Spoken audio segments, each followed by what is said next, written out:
Hello दोस्तों, मेरा नाम हिमांशु गौतम है। एक बार फिर से आपका स्वागत है आपके अपने इस यूट्यूब चैनल पर। दोस्तों, आप एसएससी के किसी भी एग्जाम की तैयारी कर रहे हो जिसमें इंग्लिश आती है, चाहे वो सीजीएल हो, चाहे सीएचएसएल, जीडी, एमटीएस, सीपीओ, कोई सा भी एग्जाम हो जिसकी आप तैयारी करो जिसमें इंग्लिश आती है, तो भाई मैंने मेरे टेलीग्राम चैनल पर इंग्लिश की कुछ पीडीएफ तो मैंने अभी अपलोड कर दी है और कुछ आने वाला टाइम में अपलोड कर दूंगा। ठीक है, क्या है उन पीडीएफ में?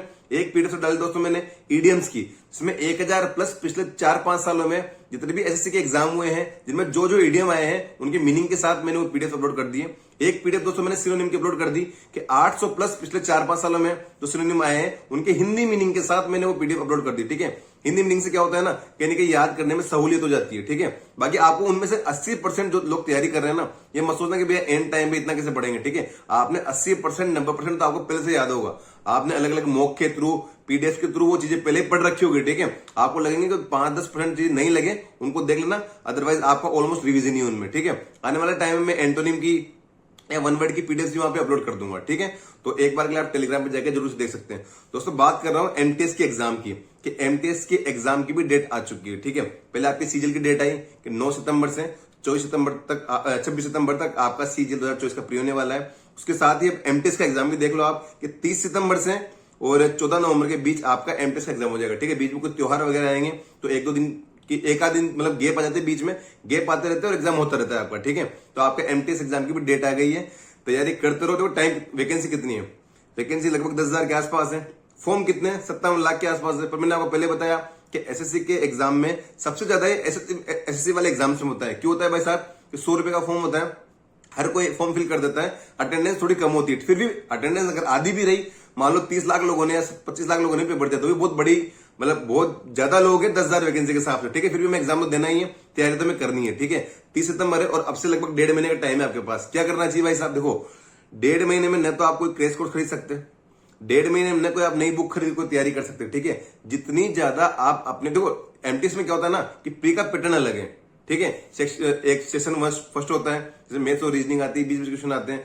सेकंड वाला पार्ट होता है जिसमें इंग्लिश और जीके आती है, 25 क्वेश्चन आते हैं। ठीक है, तो ओनली इस टाइप की प्रैक्टिस करनी है आपको। ठीक है, वरना मैथ्स, रीजनिंग, इंग्लिश, जीके सबकी लगभग एक लेवल सेम होता है। ठीक है, एक बार तो एमटीएस का मैथ्स का लेवल सीजीएल के बराबर आया था।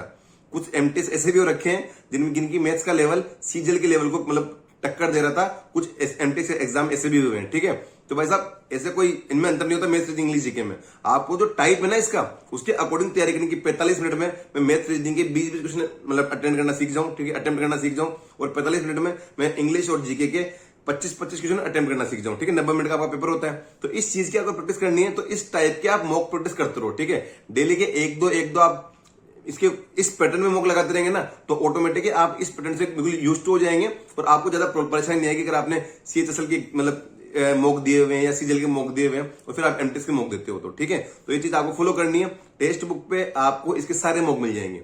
इसके आप चाहे चैप्टर वाइज देख लो, फुल मॉक देख लो, सेक्शनल देख लो, सब्जेक्ट वाइज देख लो। ठीक है, या प्रीवियस ईयर देख लो। ठीक है, आपको इनके सारे मॉक मिल जाएंगे। तो इसका जो पर्टिकुलर जो पैटर्न है ना, अगर आप उसकी अच्छे से प्रैक्टिस कर लोगे तो कहीं ना कहीं, देखो मैं आपको पहले भी कह चुका कि मैथ्स, रीजनिंग, इंग्लिश, जीके का लेवल लगभग अब चल रहा है। ठीक है, सीएचएल का भी अच्छा आता है, सीजीएल का भी अच्छा आता है, एमटीएस का भी बहुत सी बार अच्छा जाता है। ठीक है, बहुत सी बार एमटीएस का लेवल भी काफी अच्छा जाता है। ठीक है, तो मॉक प्रैक्टिस आप करते रहो। इस पैटर्न पे आप मॉक दोगे ना, तो इस पैटर्न का एक फ्लो बन जाएगा आपको, कहीं ना कहीं आपको फायदा होगा। ठीक है, टेक्स्ट बुक का इस टाइम पे 5 भी आ रखा है, सस्ता पास हो रखा है इस टाइम पे। इनकी कोई सेल आ रखी है इंडिपेंडेंस वाली, तो 307 रुपए का पास हो रखा है। 500 रुपए का पास आता है, तो इस टाइम में 307 का मिल रहा है, तो अच्छी बात है। जिनके पास अभी तक भी पास नहीं है, वैसे लोगों के पास होता ही है। ठीक है, सब लोग मतलब मेजोरिटी वाले जो लोग होते हैं ना, वो टेक्स्ट बुक के थ्रू मॉक अटेम्प्ट करते हैं। वहां लाखों लोग एक साथ एक ही प्लेटफॉर्म पे आके अटेम्प्ट करते हैं, तो वहां हमें रैंक देखने में हम कहाँ एग्जिस्ट करते हैं, हमारी तैयारी कितनी हो रखी है, और लोगों में हम कहाँ एग्जिस्ट करते हैं। ठीक है, इस चीज को देखने का अच्छा मौका मिलता है। टेक्स्ट बुक के 307 रुपए का पास आ रखा है, HMU 10 कूपन कोड है, अप्लाई करोगे तो आपको सस्ता पास पड़े, मतलब सस्ता ही आपका टेक्स्ट बुक का पास पड़ जाएगा आपका। ठीक है, तो पास खरीद के रखने से सिलेक्शन नहीं होते। 1.5 महीना आपके पास है, 1.5 महीने में जितने, देखो होता क्या है ना कि आप फुल मॉक तो 1 या 2 लगा पाओगे डेली के। ठीक है, इससे तो नहीं कि आप डेली के 10 लगा लोगे, पर टाइम मिलता है ना, तो sectional, chapter wise, subject wise ऐसे लगाते रहोगे तो आपके डेली के नंबर ऑफ क्वेश्चन बहुत सारे हो जाएंगे प्रैक्टिस करने के लिए। ठीक है, आपने फुल मॉक लगाया, 1 लगाया, अब कितने क्वेश्चन आते हैं? 40 तो फर्स्ट वाले पार्ट के और शायद 50 सेकंड वाले पार्ट के, 90 आपके क्वेश्चन आते हैं, तो 2 लगा लोगे तो 180 क्वेश्चन की प्रैक्टिस हो जाएगी। पर आपको अगर लगता है कि जैसे मान लो इंग्लिश आपकी वीक चल रही है, ठीक है, इंग्लिश में ज्यादा ही हर बार ही कम नंबर आ रहे हैं। ठीक है, इंग्लिश में लगातार ही आपके आधे नंबर आ रहे हैं। ठीक है, तो आप ये कर सकते हो कि इंग्लिश की चैप्टर वाइज प्रैक्टिस कर लो। चाहे इंग्लिश की सब्जेक्ट वाइज प्रैक्टिस कर लो, ठीक है। मैथ रीजनिंग में आप अच्छा कर रहे हो और यहाँ अगर इंग्लिश या जीके में आपको थोड़ा लग रहा है कि यार इंग्लिश में लफड़ा हो रहा है, तो इनकी ओनली इंग्लिश वाला जो पार्ट है इसके आप प्रैक्टिस अलग से कर सकते हो। मॉक तो बहुत सारे है ना एमटेस के अलावा, उनमें वहां पे सीजीएल के भी मौके, सीएचएसएल के भी मौके, सीपीओ के भी मौके, तो उनमें किसी भी एक मॉक को ओपन करो, इंग्लिश वाले पार्ट को अटेंड करो, सबमिट कर दो आप, ठीक है। कम से कम इंग्लिश की तो प्रैक्टिस हो जाएगी। तो ओवरऑल मेरा कहना यही है कि 1.5 महीने का टाइम आपके पास है और ओनली मॉक प्रैक्टिस करते रहो आप, ठीक है। जितनी ज्यादा, क्योंकि आपने पढ़ाई तो लगभग पहले की है, ठीक है। क्या आपने पढ़ाई तो लगभग पहले ऑलमोस्ट आप करके बैठे ही हो, और उस पढ़ाई से आपने जो पढ़ा ना, तो उससे आप नंबर लाना शुरू कर दो, ठीक है। नई पढ़ाई अब करने का टाइम है नहीं। ज्यादा ज्यादा जीके आप देख सकते हो, करंट अफेयर थोड़ा बहुत देख सकते हो आप, ठीक है। डेली के 2 घंटे 3 घंटे जीके तो पढ़नी पड़ेगी, ठीक है। पर मैथ्स, रीजनिंग और इंग्लिश के तो आपको क्वेश्चन प्रैक्टिस करने ही पड़ेंगे, ठीक है।